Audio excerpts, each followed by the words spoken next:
everybody, I'm Beebs Kelley. Thank you so much for joining me for another video. So we have a few little tidbits to discuss about the Sussexes. Before we hop into it, please do consider subscribing if you haven't already, and leave a comment if you want to. It really helps out the algorithm, and if you don't know what to comment, just leave a yellow heart. So Prince Harry is on a little solo blitz in New York and will be going to the UK for the Well Child Awards, which he does almost every year. And a lot of the press is focused on Harry being in his element and relaxed, doing this solo trip, and it being his big chance to rehabilitate his image without Meghan and see how this all goes. I would agree that he seems a lot more relaxed when he doesn't have Meghan with him. And part of that is just the dynamic that they have. With Meghan always making physical contact with him, he's unable to fully immerse himself in any event at all. Her constantly touching him and grabbing onto him and holding his hand with both hands while they're walking, no matter what it is, no matter if they're greeting people and shaking hands, it doesn't matter. She's constantly touching him. There's no way that his mind isn't giving at least some degree of thought to that stimuli. There's just no way. So he would be more focused and in his element when alone and doing solo engagements. And we've seen a lot of times, those are when he's at his most jolly. I do think it's a good idea from just public image for them to do more independent activities where they're not constantly attached at the hip. They don't need to be a package deal. They have very different set of experiences and skills and very different things that they could bring to the table if they would just do things properly. And Meghan and Harry seem to have different interests too. So it really doesn't make sense to constantly be doing every single thing together in the way that they have been. I even noticed this during the Colombia trip. It was kind of strange, the vice president of Colombia having her partner involved in all these things just because Harry and Meghan were also involved. It was just a little odd. She holds a political office. It's very strange to involve your spouse in every single thing you do. Even like the president of the United States might have his or her spouse by their side while they're doing certain events, certain state dinners, or welcoming a guest for an official visit or something, but not when they sit down to have a meeting. It's usually just the president and whomever it is, a president of a different country, for example. It's not like the spouse joins them for their actual meetings. That wouldn't make sense. But Harry and Meghan are pulling this, we're together for 100% of the events. It just doesn't come off very good. And it also leaves the door open for people to speculate about why they're spending so much time away from home when they talk a lot about being there for their kids. So this allows them to have a more consistent calendar where they're doing more things, but not always doing it together, so therefore there's always somebody at home. That makes more sense. It flows better with how people prefer to live their lives when they are raising young children. It makes sense to be home with them, obviously. And so it would have less criticism doing things that way than how they have been. However, I don't think that this is a shift that we're going to see continue. A lot of the speculation and rumors right now is that Meghan wasn't invited to these events. It was just Harry, no plus one. And that is a way that these organizations or these events can kind of corner Harry into showing up on his own by himself without Meghan. But the other rumor floating around, or rather theory, is that Harry and Meghan are headed for a split of some kind, or Harry at least is trying to take steps towards re-entering the royal family, in which case he would want to do a lot more solo engagements and demonstrate that he is capable of behaving on these engagements on his own to try to show his family that he can come back and be of some degree of value on his own. However, I also don't think that's very likely because I don't think the royal family need or want him back in the fold. Many have said that King Charles will always leave that door open for Harry no matter what, just out of love for his son, that if Harry wants to come back as a working member, he can. However, it would be extremely risky and heavily criticized if he were allowed to do so while keeping profitable deals back in California, even if they were just through Meghan. It wouldn't work. But let's move on. Even though he seems to be coming across a little bit better in the media lately on this solo trip, he's still delivering a lot of patronizing platitudes and not offering up solutions still. even after all these years and all these other speeches, he's still just kind of saying the same things over and over again. And he's not really coming forth with any sort of drive or inspiration or solutions or any new information at all or new positions at all. And it comes across patronizing in part because of his tone, but in part because he's just saying the same stuff all the time. He's never putting action behind his words.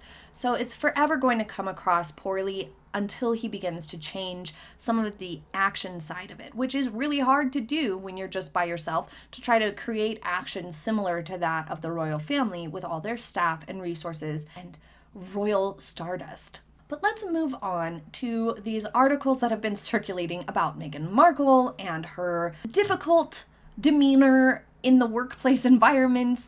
There have been some rebuttals, but before we get to those, let's just go back to the article, the original Hollywood Reporter article. Many of you asked or questioned whether Meghan actually was making grown men cry in the workplace. And I want to address this. This source claims to have witnessed such a moment. I think a lot of us envision her scolding someone where she's using her lowered vocal fry sort of tone and is upset with how something was done or not done, and then she's wording it in a manner that essentially insults that person's intelligence and work ethic and could lead to that employee like bursting out in tears in front of her.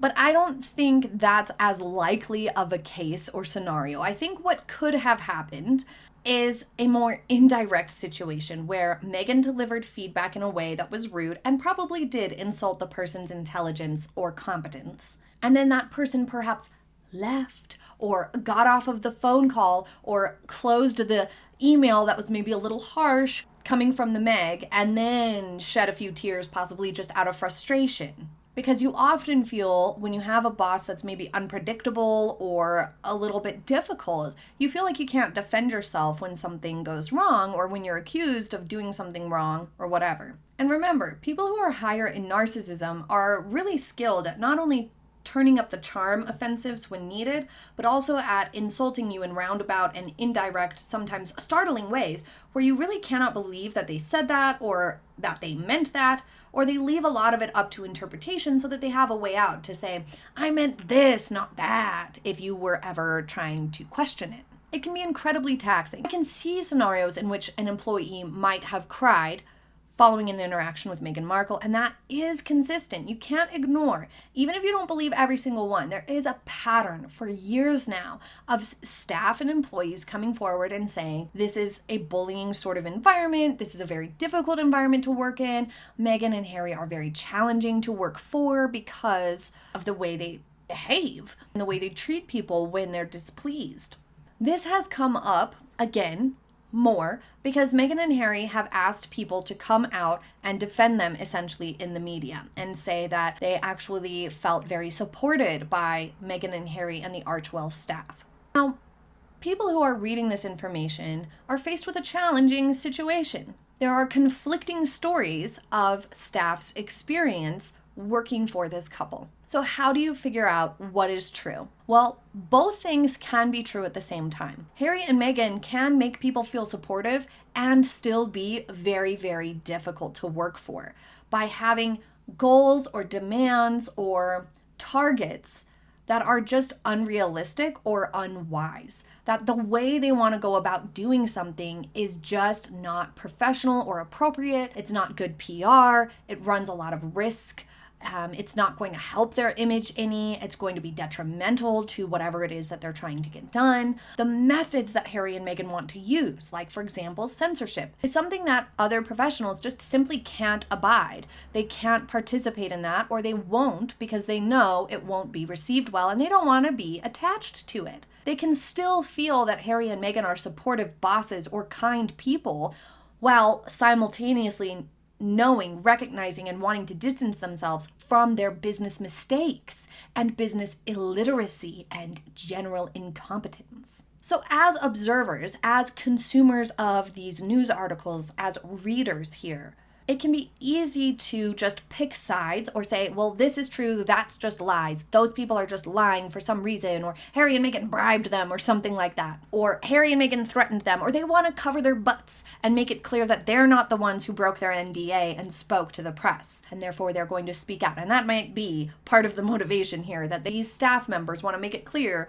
that they're not the ones who talked to Hollywood Reporter. Somebody else did. So they come out and make a brief little statement. But at the same time, it's important to remember that difficult people can still have good moments. People who are bad at their jobs or bad at figuring out what to do the way Harry and Meghan are and make mistakes all the time and are always stepping in it and self-sabotaging their efforts and just completely out of touch. People like that can still have good moments. They can still be kind to someone who they know has value to them. They can still be nice to people who work for them, some of the time at least. Even if they have difficult, unrealistic demands, they can still be sickly sweet over it and drive someone to want to quit because they're not able to accomplish success or progress or elevate these people or do their jobs to their fullest because Meghan and Harry just want to do things a different way. So both things can be true at the same time. And every employee will have a different experience. People who are higher in narcissism or difficult oftentimes will have some people who they're very, very nice to, very, very warm, get along great with, and some people who they're sort of crap on and are super rude to and kind of unfair to. Golden child scapegoat situation. It's the same thing in a workplace environment in these sorts of dynamics. Some of the employees are probably treated really well. So any two people will not have the same experience working for this couple. So that can explain some of these disparities between the different conflicting sort of reports that are out there, as well as people wanting to make it clear that they weren't the ones, don't want to give themselves away if they were the ones to divulge information to the Hollywood Reporter. The other article that came out about this said, well, Archewell basically never has, it's not like an office where Meghan is stomping around all the time. They mostly work virtually or something like that, or remotely, and that it's not a situation where Meghan could even be wandering around barking orders. But I wanted to point out to whomever it was that wrote that article that the original Hollywood Reporter article pointed out it was like Meghan was a dictator in heels, and marching around barking orders could have been simply somebody who worked with her in person some of the time, somebody who followed her around at events or something of that nature, or went along with one of their publicized vacations. But what do you think about all of this gossip? One last rumor that's been floating around a little bit lately is that Meghan Markle intends to write her memoirs. Now, I have always thought that memoirs were meant to be when you were a little bit older, have lived quite a bit of your life, gained some perspective on it, perhaps even lived an extraordinary life. And that is one criticism that Prince Harry's spare got, that, it's a little premature to put out a memoir for some, in some ways. But if any of their other projects are any indication how any sort of a memoir from Meghan would go, it would need to be placed in the fiction category of the bookstores, just like Spare, which was full of lies, exaggerations, and oversharing about his Todger of all things. But sources close to the Sussexes, aka Meghan herself, says that since Harold and the Meg are being depicted as outcasts in the media, that it's time for her to set the record straight. That makes no sense. Harry and Meghan are outcasts.